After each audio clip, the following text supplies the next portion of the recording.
యేసుక్రీస్తున్నాము. ముందుగా ఇంత మంచి సమయాన్ని ఇచ్చిన దేవునికి క్రీస్తు ద్వారా కృతజ్ఞతాస్తుతులు చెల్లిస్తున్నానండి. బాగున్నానండి. వాక్యం చదువుకొని ప్రార్థన చేస్తుండగా పాట పాడుతున్నాను. యోహాను గారు వచ్చిన సువార్త 1వ అధ్యాయం 1వ వచనం. ఆది యందు వాక్యము ఉండెను, వాక్యం దేవుని యొద్ద ఉండెను, వాక్యము దేవుడే ఉండెను. ప్రార్థన చేస్తాను. పరలోకమందున్న మా తండ్రి, పరిశుద్ధ ప్రేమ గల తండ్రి, గొప్ప తండ్రి, ప్రియకుమారుడు యేసుక్రీస్తు ప్రభువారి ద్వారా కృతజ్ఞతాస్తుతులు చెల్లిస్తున్నాను. కూడికంతట్లో మీరే ఉంది నడిపించండి ఆయన. వాక్యం బోధించడం పిల్లవారు మనుషులు వ్యక్తిని వాక్యానుసారం వాక్యం బోధించుండగా ఈ లోక సంబంధమైన జ్ఞానంతో కాకుండా మీ జ్ఞానంతో మాట్లాడే వాక్యం దయచేస్తారని యేసుక్రీస్తు నామమున ఆమేన్. యేసుక్రీస్తు నామమున హృదయపూర్వకంగా దేవుని కుమారుడు యేసుక్రీస్తు ప్రభువారి వాక్యానికి వచ్చిన తర్వాత పరలోక రాజ్యం సమీపిస్తుంది కనుక మారు మనస్సు పొందమని ప్రకటింప మొదలుపెట్టారు. యేసుక్రీస్తు ప్రభువారి లోకానికి వచ్చి ఆయన చెప్పిన విషయాలు చాలా ప్రాముఖ్యమైన విషయం. మనిషికి లోకంలో కావలసినది ఏదైతే తెలియపరచబడాలో, ఏదైతే కావాలో అది ఒక వ్యక్తికి తెలియాలి అని అంటే ఎవరైనా చెప్పాలి, లేకపోతే వారికి తెలియాలి అని అంటే దాన్ని ఎక్కడైనా రాసి ఉంటే చదువుకోవాలి, అప్పుడే తెలుస్తుంది, లేకపోతే తెలియదు. అలాగే దేవుడు ఏం చేశాడంటే మనిషికి కావలసిన విషయాలు ఏవైతే ఉన్నాయో ఆ విషయాలు ఆ వ్యక్తికి తెలియాలి, తెలియపరచాలి. అంటే ఆ వ్యక్తికి తెలియాలి అని అంటే అసలు అది ఎలా సాధ్యం, ఎలా అని దేవుడు ఆలోచించి ఎప్పుడో కొన్ని వందల కొన్ని వేల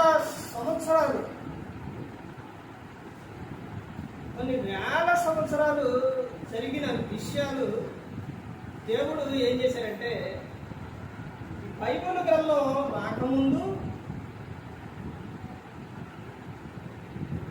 ఈ జరిగిన విషయాలన్నీ కూడా ఎలా రాసేవాడు అంటే ఎక్కడ నుంచి తీసుకొచ్చాడు ఇవన్నీ అంటే చర్మపు కాగితాల మీద రాశారు. అంటే జంతువు చర్మం మీద ఈ విషయాలు రాశారు. దాన్ని చుట్టి ఒక సాడ పెట్టేసి తర్వాత దేవుడు వాటన్నిటినీ కూడా వ్యక్తులు కొంతమందికి ఆలోచన ఇచ్చి తర్వాత వాటిని బైబిల్లో రాపించారు. అది ఏ భాషలో అంటే హెబ్రూ, గ్రీకు భాషలో రాపించారు. రాపించిన తర్వాత అది మరి తెలుగు వాళ్ళకి అర్థం కాదు కాబట్టి దాన్ని తెలుగులో తర్జుమా చేసి తెలుగులోకి పంపించాలని దేవుడు ఆలోచన ఇచ్చారు. మొట్టమొదటిగా ఈ లోకంలో ప్రింట్ అయిన పుస్తకం ఏది అని అంటే బైబులే. మొట్టమొదటిగా ఆ తెలుగులో తర్జుమైన బైబుల్ని బయటికి రావాలి అని అంటే రానివ్వలేదు. ఇది విడుదల చేస్తే ఎంతోమంది జీవితాలు బాగుంటాయి అని కొంతమంది వ్యక్తులు అనుకొని ఇది బయటికి రాకూడదు అని ఆ ప్రింట్ చేసి విడుదల చేసి ఆయన్నే కట్టేసి నువ్వు గన ఈ బైబిల్ను గన విడుదల చేస్తే కాల్చి చంపేస్తావు. ఆ వ్యక్తి అయినా కానీ పర్లేదు, నా ప్రాణం పోయినా పర్లేదు, నేను కాలిపోయినా పర్లేదు, ఎంతోమంది నీ బైబిల్ వెలిగిస్తుంది అని ఆ వ్యక్తి విడుదల చేశారు, అతన్నే చంపేశారు. బైబిల్ గ్రంథం మన చేతికి వచ్చిందంటే అది సుఖం వచ్చింది కాదు. పాఠం పేరు ఏంటంటే బైబిల్ చెప్పిన ప్రాముఖ్యమైన సిద్ధాంతం. ఇది అంశం పాఠం పేరు. అయితే పాఠంలోనికి వెళ్లే ముందు ఈ విషయాలు చెబితేనే అర్థమైపోతుంది. మన చేతిలో ఉన్న బైబిల్, మన చేతికి వస్తున్న బైబిల్ సుఖం వచ్చింది కాదు, కష్టపడి ఆ రోజునేమో ప్రాణాలు పోగొట్టుకుంటేనే, ప్రాణాలు విడిస్తేనే బైబిల్ మన చేతికి వచ్చింది. ఈ రోజున బైబిల్ మన చేతికి వస్తుంది అంటే అది ఎంత కష్టపడితే మన చేతిలో బైబిల్ ఉందనేది ఆలోచించాలి. అక్షయ పుట్టినరోజు సందర్భంగా 40 బైబిల్ తీసుకురావడానికి వెళ్ళినప్పుడు బైబిల్ తీసుకుని వస్తూ ఉంటే ఆ ప్రాంతంలోనే అక్కడే మళ్ళీ ఎక్కడా లేదు విపరీతమైన వాన. ఆ వానలోని తడుస్తూ ఉంటే బైబిల్ తడిస్తే అయిపోయినట్టే కదా. బైబిల్ వానలోని ఎంతో దుఃఖం, బాధ, తట్టుకోలేని విధానం. ఎందుకంటే నేను తడిచినందుకు కాదు, బైబిల్ ఎక్కడ తడిచిపోతాయోనని, ఎక్కడ ఇదైపోతాయోనని ఎంతో ఎంతో వేదన, బాధ. బండి స్పీడ్గా వెళ్దామా, గాలి వాళ్ళ విపరీతం కొట్టేస్తుంది. ఏం కనబడట్లా, కలతో దీనికి నీళ్ళు వచ్చేస్తారు. ఇలా తీసి ఇలా పెట్టుకొని ఇలా చూసుకుంటా కళ్ళు మంటలో నీళ్ళు వచ్చి కొడుతున్నాయి. పక్క బైబిల్ నడిచిపోతాయని బాధ, తపన. ఆ రోజే ప్రార్థన ఇంటికాడ పుట్టినరోజు సందర్భం, చీకటి పడిపోతుంది, ఇక్కడ నాగుదామా పరిస్థితి లేదు. అలాగే ఇంటికి తీసుకొచ్చేసరికి అసలు మొత్తం ఇదైపోయిన తర్వాత బైబుల్ బాక్స్ తీస్తే ఆ బాక్స్కి పైన కవరు, మళ్ళీ లోపల కవరు, మళ్ళీ లోపల ప్యాకింగ్, ఇన్ని తడిసిపోయినాయి. మొత్తం తడిసిపోయి మొత్తం నానిపోయి ఇక నేను బైబుల్లోకి వెళ్ళిపోయి అనుకున్నాను. బైబుల్ మొత్తం తడిచి ఆ పైన అట్ట ఆగిపోయింది. బైబుల్ లోపలకు మాత్రం నీళ్ళు మాత్రం వెళ్ళలేదు. ఆ కవర్లో అక్కడ పైన అంతవరకు ఇక తడిచిపోయి అక్కడ ఆగిపోయింది. ఎంతో కష్టపడితేనే మన చేతికి బైబుల్ వస్తుంది. ఈ రోజున బైబుల్ కావాలి అని అడిగే వారికి బైబుల్ అసలు విషయం ఏంటంటే బైబుల్ కొనుక్కోవాలి. ఎవరికి వాడు కొనుక్కుంటేనే దాని విలువ తెలుస్తుంది. కానీ ఈ రోజున నువ్వు కొనకుండా నీ దగ్గరకు వస్తుంది అంటే ఆ వ్యక్తి ఎంత కష్టపడితే నీ దగ్గరకు బైబుల్ వస్తుంది అనుకున్నాను. కావాలి అంటే కొనుక్కు రావాలి, లేకపోతే దాన్ని కష్టపడి తీసుకురావాలి. తీసుకొచ్చే సమయంలో ఇబ్బందులే, నీకు కొనుక్కొచ్చి ఇచ్చే సమయంలో ఇబ్బందులే, అన్నీ ఇబ్బందులే. అయినా కానీ అంత కష్టపడుతూ బైబిల్ ఎందుకు ఇస్తున్నారు అని అంటే నువ్వు రక్షింపబడాలి, నువ్వు బాగుండాలి, నువ్వు క్రీస్తుని గురించి తెలుసుకోవాలి, నువ్వు ఈ లోకం నుంచి పరలోకానికి చేరాలి అనే బైబిల్ గ్రంథం. మనిషి ఎన్నో పుస్తకాలు కొంటారు, ఎన్నో పేపర్లు కొంటారు, ఎన్నో పేపర్లు చదువుతారు, పుస్తకాలు కొంటారు. కానీ బైబిల్ దగ్గరికి వచ్చేసరికి బైబిల్ 500 అంటే 500 నేను అనారోగ్యం వచ్చిందంటే హాస్పిటల్కి ఎన్ని పెడతావు, ఎన్ని వేలైనా పెడతావు. నిన్ను బ్రతికించే బైబిల్ దగ్గరకు మాత్రం, దేవునికి మాత్రం ఈ రోజున ఇచ్చే పరిస్థితి లేదు, దేవునికి పెట్టే విధానం కూడా మనిషికి లేదు. కానీ లోకంలో మాత్రం ఎన్నైనా కానీ ఈ రోజున బైబిల్ ఇస్తున్నారు అని అంటే అదే కాస్ట్ బైబిల్, అదే కొనడం అంటే ఇంకొస్తారా, నాకు కావాలంటారా అనరు. కానీ ఈ రోజున బైబిల్ వస్తుంది అని అంటే పాత నిబంధన కొత్త నిబంధన రెండు కలిసి ఒకనాడు బైబిల్ రావాలి అని అంటే ఎంత కష్టంతో కూడుకుందంటే రియల్గా ఒక విషయం జరిగింది. అరణ్య ప్రాంతంలో సేవకుడు వాక్యం చెప్పడానికి వెళ్ళినప్పుడు చెప్పేసి ఆ ప్రాంతం నుంచి మళ్ళా ఇంకొక ప్రాంతానికి వెళ్ళిపోయాడు. అక్కడ వాక్యం విన్న ఒక అడవి ప్రాంతంలో, దట్టమైన అడవి, ఆ అడవిలోని ఒక స్త్రీ, యవన స్త్రీ, 18 సంవత్సరాలు యవన స్త్రీ.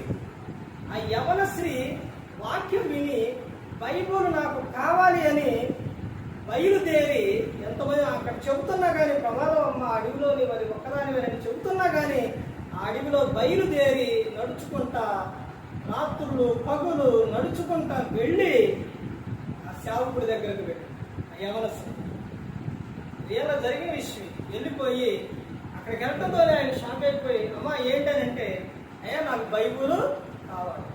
కానీ ఆ రోజున బైబుల్ రావాలి అని అంటే ఈ రోజున నీ చేతికి వచ్చిన బైబుల్ 40 బైబుల్ 50 బైబుల్ ఇప్పుడు బైబుల్ దొరుకుతున్నట్టుగా ఆ రోజున బైబుల్ రాలేదు. ఆ రోజున బైబుల్ ఇంకా బ్యాక్ వెళ్తే, ఇంకా వెనక్కి వెళ్తే ఈ బైబిల్ గ్రంథంలోనికి వెళితే యేసుక్రీస్తు ప్రభువారు ఉన్న కాలంలోని అంత ఇంకా వెనక్కి వెళితే బైబిల్ గ్రంథం చేతికి రావాలి అని అంటే అది ఎవరి దగ్గర ఉండేదని అంటే ఆ శాస్త్రులు, పరిచయులు, సద్దుకయ్యులు వాళ్ళ దగ్గర మాత్రమే బైబిల్. ఆ తర్వాత ఇప్పుడు ఆర్సీఎం వీళ్ళందరూ అంటున్నారు కదా, ఈ రోజున వాళ్ళు ఎలాగైతే ఆ రోజున వాళ్ళు బైబిల్ వాళ్ళ దగ్గర మాత్రమే ఉండేది, ప్రజల దగ్గర ఉండేది కదా. తర్వాత యెషయా గ్రంథం వచ్చింది.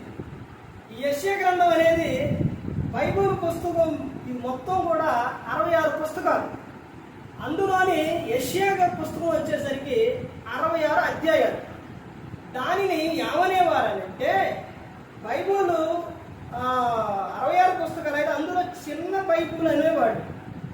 ఆ 66 అధ్యాయాల పుస్తకము ఆ రోజు యేసుక్రీస్తు ప్రభువారు సమయంలో అప్పుడు ఉన్నప్పుడు దాని వరకే చదివేవాడు. అది కూడా మామూలు కాదు, మామూలు దొరికేది కాదు, బైబిల్ కొనుక్కొని. అపోస్తల కార్యాల్లో కల్లాకి క్రింద మంత్రి నపుంసకుడు మంత్రి అతను ఒక చాటక ప్రాంతానికి వెళ్ళి అక్కడ యెషయా గ్రంథం కొనుక్కొని రథం మీద దాన్ని చదువుకుంటూ వస్తున్నప్పుడు దేవుడు పిలుపుని పంపిస్తాడు. పిలుపు, ఇదిగో నువ్వు రథం వైపు పరిగెత్తి అక్కడికి వెళ్ళన్నప్పుడు పిలుపు రథం వైపు పరిగెత్తినప్పుడు నపుంసకుడు ఆ గ్రంథాన్ని చదువుతూ ఉంటాడు. అందులోని యేసుక్రీస్తు ప్రభువారి గురించి ఉన్నప్పుడు అతనికి అర్థం కాదు. కోతకుదేయబడిన గొర్రె పిల్ల, వధించబడిను, తగ్గించుకును, ఎవరికను అనేది ఉన్నప్పుడు ఆయనకు అర్థం కాకపోతే పిలుపు అక్కడికి వెళ్ళినప్పుడు ఏం చదువుతున్నావంటే ఇదిగో ఇలా చదువుతున్నానంటే అర్థమైందంటే దాని అర్థం చెప్పకపోతే నాకెలా అర్థమవుతుందని ఆయన చెప్పినప్పుడు పిలుపు దాని ఆ అర్థం అనేది చెప్పిన తర్వాత ఇదిగో ఆయన ఎవరనుకున్నాం యేసుక్రీస్తు ప్రభువారు ఈ లోకానికి వచ్చారని ఆయన చదువుతున్న ఆ మాటకు దాని అర్థం చెప్పినప్పుడు అక్కడ నీళ్లు కనబడ్డప్పుడు ఇగో నీళ్లు నాకు బాప్తిస్మం ఇవ్వమన్నాడు. ఎవరో మంత్రి నపుంసకుడు అడిగినప్పుడు పిలుపు చెబుతారు, ఇదిగో నీకు బాప్తిస్మం ఇవ్వాలి అంటే యేసు దేవుని కుమారుడని నువ్వు విశ్వసించాలి, నమ్మాలి అని చెప్పినప్పుడు అవును నేను నమ్ముతున్నాను, ఆయన దేవుని కుమారుడని నేను నమ్ముతున్నానని మా మంత్రి నపుంసకుడు చెప్పినప్పుడు వెంటనే రథం ఆపి అక్కడ బాప్తిస్మం అనేది ఇచ్చేస్తాడు, పిలుపు ఇచ్చేస్తాడు.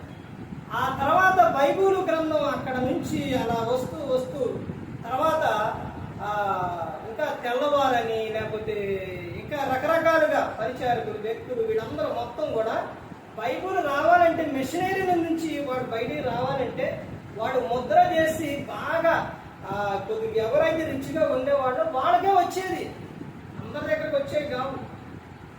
ఇతను అక్కడికి వెళ్ళినప్పుడు అమ్మ 2 బైబిల్లే ఉన్నాయి అన్నప్పుడు ఆ 2 బైబిళ్ళు ఇప్పుడు లేవమ్మా అన్నప్పుడు ఆ పాప యవనశ్రీ చెప్పిన విషయం ఏంటంటే నాకు బైబిల్ కావాలి, ఎన్ని రోజులన్నా పట్టనే అంటే ఇప్పుడు బైబిల్ తేవాలంటే వాళ్ళకి చెప్పాలి, వాళ్ళకి చెబితే వాళ్ళు పంపించాలి, ఎప్పుడు వస్తాయో తెలియదు.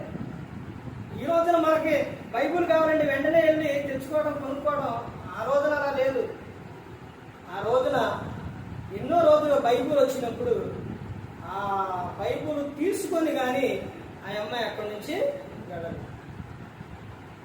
బైబిల్ అంత గొప్పది, బైబిల్ అంత శక్తివంతమైనది. బైబిల్ ఎప్పుడు కూడా నిర్లక్ష్యం అనేది చేయకూడదు.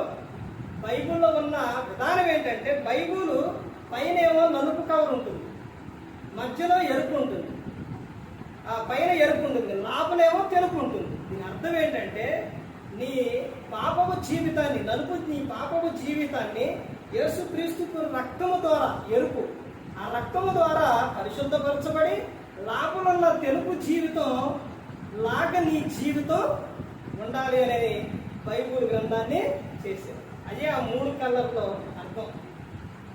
నీ పాపపు జీవితాన్ని క్రీస్తు రక్తంలో కడగబడి తెల్లగా పరిశుద్ధంగా జీవించడమే బైబిల్ గ్రంథం యొక్క విధానం. బైబిల్ చెప్పిన ప్రాముఖ్యమైన సిద్ధాంతములు 7 సిద్ధాంతాలు ఒకే అధ్యాయం ఒకే అధ్యాయంలోని వచనాలు కూడా 3 వచనాల్లోని బైబుల్ చెప్పిన ప్రాముఖ్యమైన సిద్ధాంతాలు 7 సిద్ధాంతాలు ఉన్నాయి. ఒకటి, అపోస్తలుడైన పౌలు గారు ఎఫెసీయులకు రాసిన పత్రిక 4వ అధ్యాయం 4వ వచనంలో శరీరం ఒక్కటే. బైబిల్ చెప్తున్న సిద్ధాంతం ఏంటంటే శరీరం ఒక్కటే. ఎన్ని శరీరాలు ఉన్నాయి మనిషికి? 2-3 శరీరాలు ఉన్నాయా? లేవండి.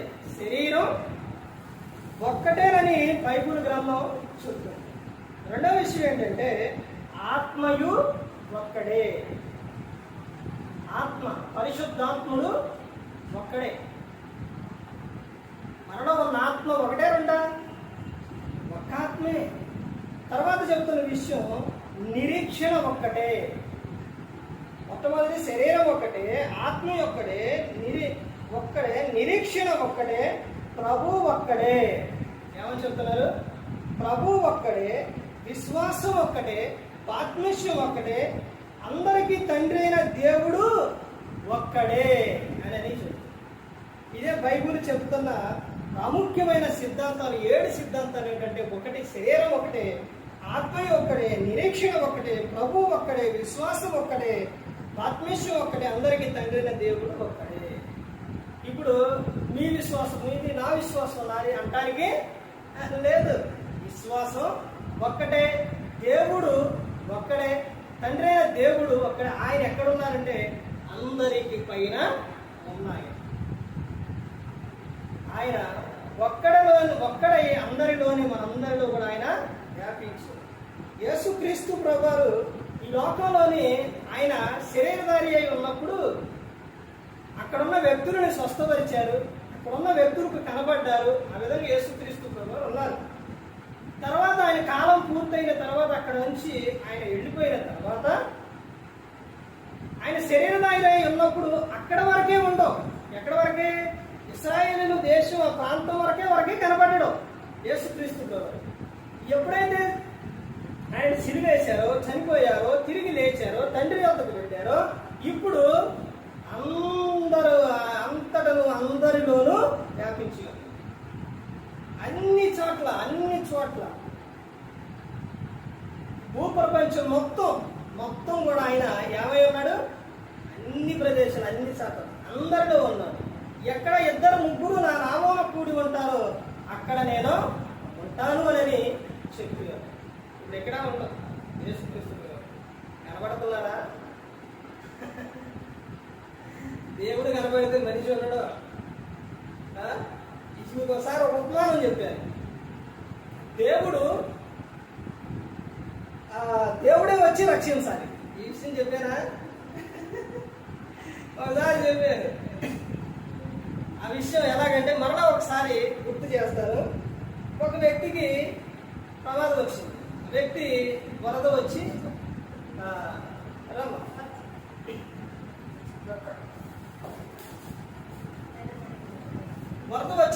కొట్టుకొని వెళ్ళిపోతున్న సమయంలోనే అతనికి ఒక టమ్ము డబ్బు దొరికింది. దాని మీదకి ఎక్కి, ప్రభువా నన్ను కాపాడు ప్రభువా, నేను కొట్టుకెళ్ళిపోతున్నానని ప్రార్థన చేస్తాను.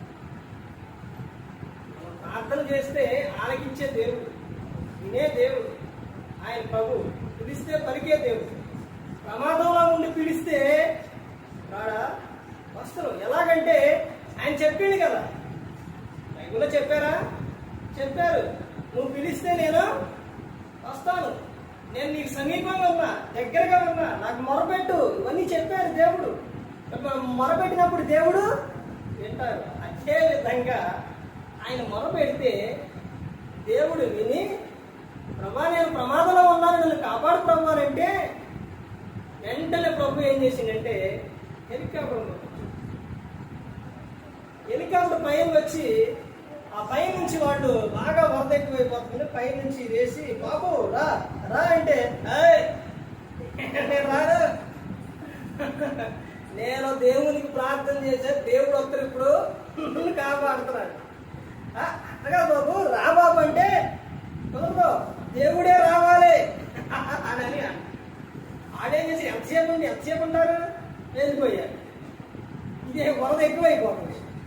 మరలా ప్రభువా కాపాడు ప్రభు, ప్రమాదం ఎక్కువ, వరద ఎక్కువ అవుతుంది ప్రభు అన్నప్పుడు మరలా ప్రభు ఏం చేసిందంటే రెండోసారి వాడని కడవలు పంపించారు. వాళ్ళు వచ్చి బాబు రా బాబు దా మేము తీసుకెళ్తాం, వడ్డీ తీసుకెళ్తామంటే మొదలు నేను ప్రభువుకు ప్రార్థన చేశాను, ఆయనే వస్తాను, ఆయనే రావాలి, ఆయనే వస్తారు, నన్ను కాపాడుతున్నాను అని చెప్తే వీళ్ళు కూడా వెళ్ళిపోయారు. వరద ప్రవాహం ఎక్కువైపోయింది, అందులోనే కొట్టుకెళ్ళిపోయి చనిపోయిన తర్వాత అక్కడికి వెళ్ళిన తర్వాత ప్రభువా నేను నీ ప్రార్థన చేసింది కదా, నేను పిలిచింది కదా, మరి రాలేదా ప్రభువా, నిన్ను కాపాడలేదా ప్రభు అంటే, అరే వెర్రాడా నువ్వు ప్రార్థన చేసింది, ఒకసారి ప్రార్థన చేసింది, ఎవరు వచ్చారు, హెలికాప్టర్ వచ్చిందా కాపాడటానికి, నువ్వు వెళ్ళలేదు. రెండోసారి పిలిచావు, పడవ వచ్చిందా, అప్పుడు వెళ్ళలేదు. పంపించింది ఎవరు, నేనే వాళ్ళకి ఆలోచన ఇచ్చి వాళ్ళ మనసులో పుట్టించి పలానా చాటి ఇదిగో ప్రమాదం ఉందని నేను పంపిస్తే నువ్వేమన్నావు, నేనే వచ్చి కాపాడాలన్నావు, నేను వచ్చింది పంపించింది నేనే, నన్ను చూడాలి అని అంటే నువ్వు బ్రతికుండగా నన్ను చూడలేదు. మోషే గారు ప్రభా నిన్ను చూడాలి ప్రభు అన్నప్పుడు, నన్ను చూడలేవు మోషే, భూమి మీద నరుడు ఎవరో చూడలేరు, చూస్తే ఉండరు అని అన్నప్పుడు, కాదు ప్రభా చూడాలంటే సరే ఉండు, బండ సందుల్లో నువ్వు అక్కడ నేను అక్కడ వెళ్తాను, అప్పుడు నీకు కనబడతా చూడొచ్చానంటే ఆ సందులో ఉండి ఆయన వెనక భాగం కొంచెం అది కనబడేసరికి పడిపోతాం. అంత పవర్ దేవుడు, అంత శక్తివంతుడు. ఆయన చూడాలంటే చూడలేరు ప్రభువుని, ఆయన చూడాలంటే ఈ లోకం విడవాలి, ఈ లోకం విడిస్తేనే దేవుని చూడగలరు. అప్పుడు ప్రభువు చెప్పిండు కదా, ఏమని చెప్పిండు, నువ్వు నన్ను చూడాలంటే ఇక్కడే చూడాలి, అక్కడ చూడలేదు. నీకు నేను నరుడైన భూమి మీద ఇప్పుడు అందరిని చేసింది ఎందుకు, నీకు సహాయం చేయడానికి. డాక్టర్లు ఏర్పరిచారు, నీకు అనారోగ్యం వచ్చినప్పుడు అక్కడికి వెళ్ళు. ఇప్పుడు యేసుక్రీస్తు ప్రభువారు ఆయన ఎంతోమందిని స్వస్థపరిచారు. లోకసువార్త రాశారండి, ఆయన ఎవరో వైద్యుడు. అందరూ కూడా దేవుడు ప్రతి ఒక్కరిని కూడా ఏర్పరిచింది ఎవరి కోసం, మన కోసమే. నాయకులు ఉన్నారు. కొలసీ పత్రిక 1వ అధ్యాయంలో 14వ వచనం నుంచి చూస్తే ఎవరికి ఏ అధికారం అయిన ఇచ్చేది యేసుక్రీస్తు ప్రభువారే. వారిని ఎందుకు ఏర్పరిచింది దేవుడు నాయకులను, మన అవసరం తీర్చడానికి. ఏదైనా ప్రతి ఒక్కరి భూమి మీద చేశారు అని అంటే అది మన కోసమే. దేవుడు అవన్నీ విషయాలు ఎక్కడ రాపించారు, బైబిల్ గ్రంథంలో రాపించారు. నిన్ను స్వస్థపరచు యెహోవా నేనే అని ఆయన చెప్తున్నాడు. కానీ నువ్వు ఏ విషయంలో కూడా ఏమని చెప్తున్నారంటే, దిగులు పడొద్దు, భయపడొద్దు, చడియు, నాకు మొరపెట్టుము, నేను నీకు ఉత్తరమిస్తాను అని చెప్తాను. ఆయన ఎప్పుడు మనల్ని విడిచిపెడితే యేసుక్రీస్తు ప్రభువుని లోకానికి పంపించేవాడు కాదండి. యోహాను సువార్త 3వ అధ్యాయం 16వ వచనం, దేవుడు లోకమును ఎంతో ప్రేమించను కాగా తన అద్వితీయ కుమారుని లోకానికి పంపించను.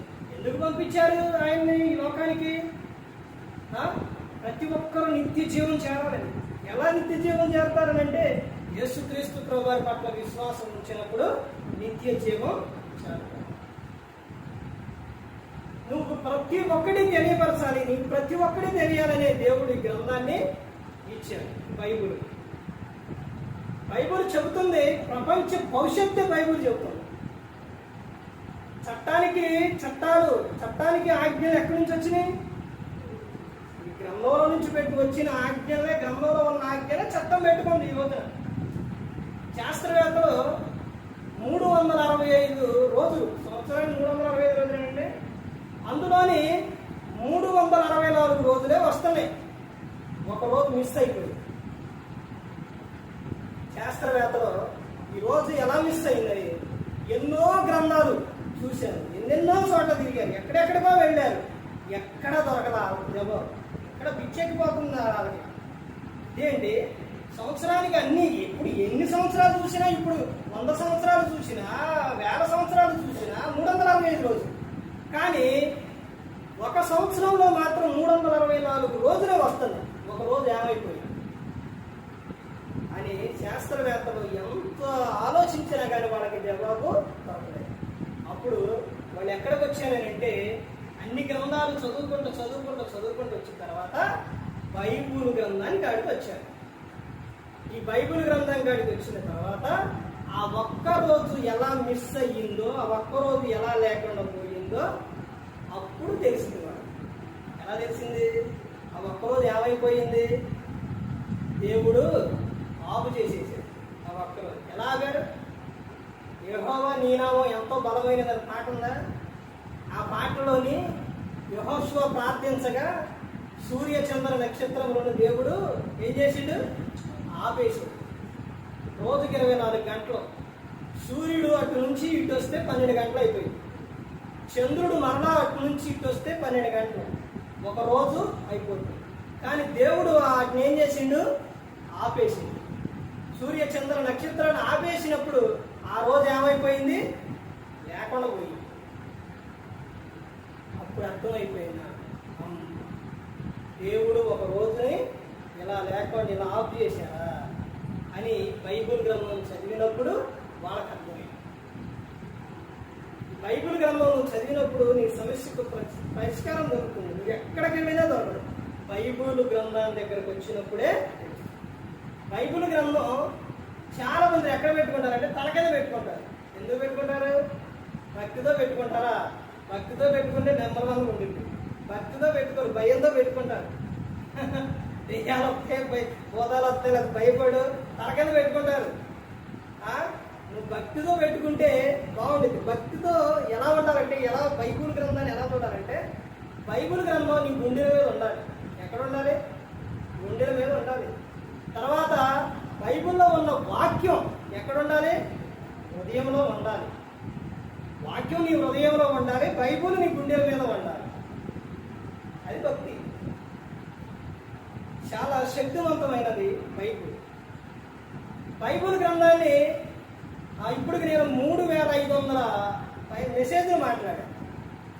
ఇప్పుడు మాట్లాడుతున్న మెసేజ్ కూడా ఇప్పుడు 502 అనుకోండి, 3 అనుకోండి, అంటే 3502 3 అనుకోండి మెసేజ్లు. ఇన్ని మాట్లాడుతున్నా ఇంకా కొత్తగా ఉంది. 99 సార్లు బైబిల్ చదివి 100 సార్లు బైబిల్ చదివి మరలా ఫస్ట్ కానీ చదివితే నీకు మరలా కొత్తగా ఉంది బైబిల్. నేను ఇదేంటి ఇన్నిసార్లు చదివినా కానీ మరలా కొత్తగా ఉందంటే మరలా కొత్తగా ఉంది. ఇప్పుడు బుక్ ఉంది, ఒక పుస్తకం ఉందనుకోండి, ఆ బుక్ ఒక పేపర్ ఉంది, ఆ పేపర్ ఒకసారి చదవండి, చదివారు. మరలా రెండోసారి, మరలా మూడోసారి చదవాలంటే ఏమనిపిస్తుంది? అంటే ఈ పేపర్ చదివిన పేపర్ ఇది, ఇందులో అదేగా ఉంది, మళ్ళీ చదువుతూ ఎందుకు ఈ పేపర్ చదవడం ఎందుకు అనిపిస్తుంది. బైబిల్ గ్రంథం అలా కాదు. నువ్వు ఎన్నిసార్లు చదివినా నీకు కొత్తగా ఉంది. ఎన్నిసార్లు చదివినా అంటే ఇప్పుడైనా అర్థం అవ్వాలి బైబిల్ గ్రంథం ఎలా వచ్చింది. మోషే గారు కాండాలు రాసిండు. ఎన్ని కాండాలు రాసిండు? 5 కాండాలు రాసిండు. ఆది కాండం, నిర్గమకాండం, లేవ్యకాండం, సంఖ్యాకాండం, ద్వితీయోపదేశకాండం. ఇప్పుడు ఆది కాండంలో జరిగిన విషయాలు సృష్టి గురించి, తర్వాత ఎవరు ఆదాము గారు, అబ్రహాం గారు, వీళ్ళ గురించి మోషే గారు రాసిండు. ఇప్పుడు ఆదాం ఎక్కడ, అబ్రహాం గారు ఎక్కడ, మోషే ఎక్కడ? మోషే వచ్చింది ఎక్కడ? ఏ కాలం ఎక్కడి నుంచి వచ్చిండు? నిర్గమకాండం నుంచి ఉంటాడు మోషే.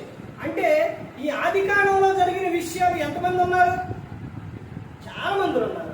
వీళ్ళందరి గురించి మోషేకి ఎలా తెలుసు? మోషేకి ఎలా తెలుసు? ఎలా రాసింది అసలు? రాసింది మోషే, కానీ రాపిచ్చింది ఎవరు? దేవుడు. రాపియటానికి సహాయం ఎవరు? పరిశుద్ధాత్మ దేవుడు. ఇదిగో మోషే, ఇదిగో ఇక్కడ ఇలా జరిగింది, ఇది రాయి, ఇలా జరిగింది, ఇది రాయి. ఇవన్నీ దేవుడు. ఎవరు రాపించారు? దేవుడు రాపించింది ఒక విషయాలన్నీ, ప్రతి ఒక్కటి కూడా పరిశుద్ధాత్మ దేవుని సహాయంతో బైబిల్ గ్రంథాన్ని రాపించారు. ప్రవక్తలు రాశారు, వాళ్ళు రాయటం వరకే. వాళ్ళకి ఆలోచన ఇచ్చి రాపించింది ఎవరో? దేవుడు, పరిశుద్ధుడు, తండ్రి అయిన దేవుడు. ప్రతి ఒక్కరు కూడా గ్రంథాన్ని ఎప్పుడు కూడా నిర్లక్ష్యం అనేది చేయకూడదు. ఈ గ్రంథం మీ గృహంలో ఉన్నప్పుడు ఇంత చదివించిన ఆది యందు వాక్యం ఉండెను, వాక్యం దేవుని యొద్ద ఉండెను, ఆ వాక్యమే దేవుడై ఉండెను. బైబుల్ నీ గృహంలో ఉందంటే దేవుడు నీ ఇంట్లో నీ గృహంలో ఉన్నట్టే. అలాంటి బైబుల్ను ఎలా చూస్తున్నావు, ఎలా ప్రేమిస్తున్నావు, ఏ విధంగా నువ్వు చేస్తున్నావు బైబుల్ ఒక్కసారి ఆలోచించు. చాలా మంది ఈ రోజున సంఘాల్లో చాలా మంది విషయాలు చేసేది ఏంటంటే, ఒక పాట ఉండేది. ఏం పాట అంటే రాణ్యం సాగించనే పాట పాడతారు. అది ఎప్పుడు పాడతారంటే చివరిలో పాడతారు. పాటలేక అయిపోయింది చివరి పాట, దాంతో పాట లేక అయిపోయినాయి అని అర్థం. అప్పుడు బైబిల్ ఎక్కడ పెడతారు? కింద పెడతారు. వీళ్ళేమో నుంచుంటారు. అంటే బైబిల్ ఏమంటుంది? కాళ్ళ కింద ఉంటుంది. బైబిల్ అక్కడ ఉండేది. బైబిల్ ఏమన్నారంటే బైబిల్ ఎప్పుడు కూడా పట్టుకొని ఉండాలి. బైబిల్ ఎంత పవర్! బైబిల్ ఇది దేవుని ప్రేమ లేక, దేవుడు మనల్ని ప్రేమించి మనకి ఇచ్చిన ప్రేమ లేక, యేసుక్రీస్తు ప్రభువారు ఎప్పుడు వస్తారు అన్న దాని గురించి కూడా ఇందులో స్పష్టంగా రాయబడ్డారు. ఎప్పుడు వస్తారు? ఎప్పుడు వస్తారండి? ఎప్పుడు వస్తారంటే యేసుక్రీస్తు ప్రభువారు పేతురు గారిని అడుగుతారు. కొంతమంది వ్యక్తులు, పేతురు ఏడయ్యా, ఆయన వస్తారు అని చెప్తున్నారు, కానీ ఎప్పుడు వస్తారు అని అంటే ఆయన చెప్తారు కదా పేతురు గారు, కొందరు ఆలస్యం అని ఎంచుకున్నట్లు ప్రభు తన రాకడ ఆలస్యం ఎందుకు చేస్తున్నారనంటే అందరూ అంతటను కూడా మారు మనసు పొందాలని ప్రభు అందరి పట్ల ఏం కలగడం? దీర్ఘశాంతం కలగడం. అందరూ మారు మనసు పొందాలి అని ప్రభు దీర్ఘశాంతం కలగడం. ఇప్పుడు నువ్వు మారు మనసు పొందకుండా నువ్వు ఉండి ప్రభు ఇప్పుడే వస్తే ఎంతమంది నరకానికి వెళ్తారు? అందుకని ప్రభు ఏం చేస్తుందంటే అందరూ ఎవరో నా పిల్లలు. నరకం ఎవరికో తెలుసండి? ఎవరికి? నరకం అపవాది అనుచరులు. మనుషులకు నరకం కాదు. కానీ నరకానికి వీళ్ళు ఎలా వెళ్తున్నారు? అపవాదిని వెంబడించడం వలన వెళ్ళిపోతున్నారు. అపవాదిని చెప్పినట్టు వినడం వల్ల నరకానికి వెళ్ళిపోతున్నారు. కానీ దేవుడు బైబిల్ గ్రంథంలో చెప్పారు, దేవుడు ఎవరంటే ప్రేమస్వరూపుడు. మనందరిని ప్రేమిస్తున్నారు. ప్రేమించి ఆయన నరకానికి పంపిస్తారా? నరకం ఏర్పరుస్తారా? ఒకసారి ఆలోచించండి. కానీ నరకానికి ఎందుకు పంపిస్తాడు దేవుడు? ఎందుకు వెళ్ళిపోతున్నారు అంటే అపవాది మాట విని అపవాది క్రియలు చేయటం వలన నరకానికి వెళ్ళిపోతాడు. అయినప్పటికీ కూడా దేవుడు నువ్వు ఆ పాపంలో జీవిస్తూ ఉంటే నిన్ను పరిశుద్ధపరచాలనే దేవుడు చూస్తున్నాడు. ఎంతగా నిన్ను కాపాడాలని చూస్తున్నారంటే ఆయనతో పాటు ఉండాలని దేవుడు కోరుకున్నది. నిన్ను ఎంత కాపాడాలని ఈ గ్రంథం, బైబిల్ గ్రంథంలో దేవుడు రాపించిన విషయం ఏంటంటే నువ్వు నరకంలో అలా కాలు పెట్టబోయేసరికి అప్పుడు ఆ టైంలో కూడా నిన్ను కాపాడతానని చెప్తున్నాడు. ఎప్పుడో తెలుసండి, నీ దేహంలో ఆత్మ ఉన్నప్పుడే. నీ దేహంలో ఆత్మ విడిచింది అనుకోండి, బయటికి నీ ఆత్మ బయటకు వచ్చేసింది అనుకోండి, దేహంలో నుంచి నువ్వు ఎన్ని కేకలు పెట్టినా కాపాడతా అయిపోయి దాట. ఎక్కువ ప్రయోజనం లేదు. ప్రభా ప్రభా ప్రభా ప్రభా ఎన్ని కేకలు వేసే పాల్గొనే పట్టించుకోడే కదా. నేను ఎప్పుడు కాపాడుతానంటే నీ దేహంలో ప్రభు ఇచ్చిన ఆత్మ ఈ శరీరం ఉన్నంతసేపు నువ్వు ప్రభువును పలుకుతుంది. ప్రభా రాను వస్తావు, కాపాడను కాపాడతావు. అర్థమైందండి? విడిచిపెట్టాడు దేవుడు. ఇవన్నీ బైబిల్ గ్రంథంలో రాపించారండి. గ్రంథాన్ని చదవండి, ప్రతి ఒక్కటి కూడా అర్థమైంది. ప్రతి ఒక్కరు గమనించుకోవాలి. యేసుక్రీస్తు ప్రభువారు గ్రంథాన్ని చదివారు. ఈ గ్రంథాన్ని చదివేవారు యెహోవా ధర్మశాస్త్రం నందు ఆనందించుతూ దివారాత్రము దానిని ధ్యానించువాడు ధన్యుడు అని చెప్తారు. ప్రకటన 1:3లో సమయం సమీపిస్తుంది కనుక ఈ ప్రవచన వాక్యములను చదువువాడును, వినువాడును, గ్రహించువాడును వారందరూ ఎవరో ధన్యులు అని చెప్తున్నారు. ఇప్పుడు చదివేవారు ధన్యులే, వినే మీరు ధన్యులే, గ్రహించేవారు ధన్యులే, అందరూ ఎవరో ధన్యులే అని చెప్తున్నారు. అన్ని దేవుడి గ్రంథంలో ప్రతి ఒక్కటి రాపించారు. నువ్వు పరలోకం చేరాలంటే ఏం చేయాలి? గ్రంథంలో ఉంది. నువ్వు నరకానికి వెళ్ళాలంటే ఏం చేయాలి? అది కూడా ఉంది. నరకానికి వెళ్ళాలంటే ఏం లేదు, దేవుని మాట కనుకోకుండా ఉంటే నరకానికి వెళ్ళిపోతారు. అందుకని ఇది ఒక్క విడిచిన తర్వాత ప్రభా ఇది ఎంత నాకు తెలియలేదే ప్రభా, నాకు చెప్పలేదుగా అనే ఆశయం. ఎందుకంటే దేవుడు ఈ రోజున వాక్యం అనేది, బైబుల్ అనేది ప్రతి ఒక్క చోటకు కూడా వెళుతూ ఉంది. బైబుల్ వెళుతుంది, వాక్యం యూట్యూబ్ ద్వారా, ఫేస్బుక్ ద్వారా, ఎన్నిటో ద్వారా. ఫోన్ ఏ ఇంట్లో ఏ గృహంలో ఫోన్ ఉంటే ఆ గృహంలో వాక్యం ఉంది. కానీ నువ్వు బైబుల్ నీ గృహంలోనే ఉంది కానీ నువ్వు చదవాలి. ఫోన్ నీ ఇంట్లోనే ఉంది కానీ నువ్వు పెట్టుకొని చూడాలి బాగా. అర్థమైందంటే అప్పుడే నీకు ప్రతి ఒక్కటే అర్థమైంది. ప్రతి ఒక్కరు గమనించుకోవాలి. ఏ ఒక్కరు కూడా నశించి నరకానికి వెళ్ళిపోకూడదు. యేసుక్రీస్తు ప్రభువు ఈ లోకానికి వచ్చి మనందరి కోసం శిలువలో తన ప్రాణాన్ని పెట్టాడు. ప్రతి ఒక్కరు కూడా దేవుని యందు భయభక్తులు కలిగి పరిశుద్ధాత్మ మాట ఏంటో హృదయ శుద్ధిని కాపాడుకుంటూ క్రీస్తుని పోలి నడుచుకున్నప్పుడు ఈ లోకం ఇచ్చిన పరలోకానికి చేరుకుంటాం. మరి ఈ విధంగా నిలబెట్టి మాట్లాడించిన తండ్రి దేవునికి కృతజ్ఞతలు చెల్లిస్తూ